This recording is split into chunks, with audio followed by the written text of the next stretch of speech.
the one of the fast develop of economic.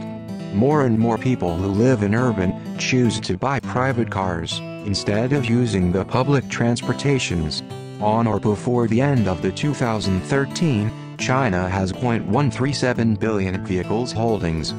31 cities have more than 1 million cars, and the bigger cities like Beijing has more than 2 million cars. Beijing has more than 5 million cars especially.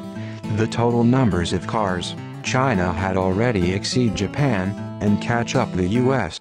China, a market with huge amount of car assumptions, and the world factory, suppose Chinese have lower car prices than others?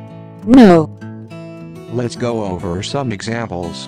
Volkswagen Tiguan sells $23,000 in America, and sells $33,000 in China. BMW X3 sells $40,000 in America, and $87,000 in China.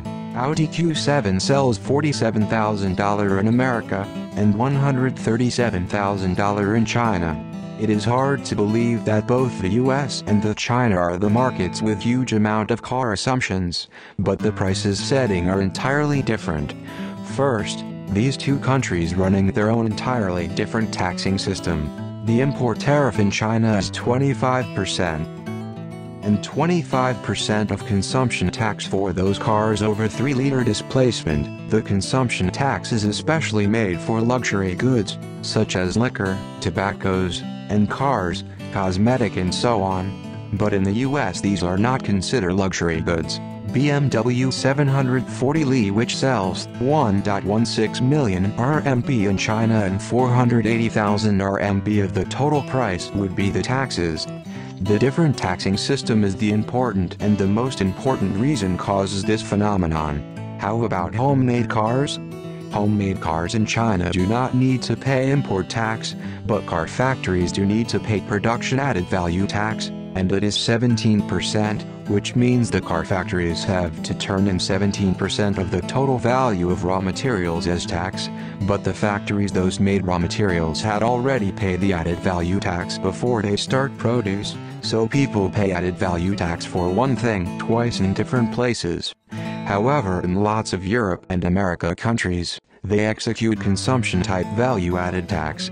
If the factories those making raw materials already pay the added value tax at the beginning, the car factories do not need to pay added value tax one more time later for raw materials like wheels, glass or steel plate.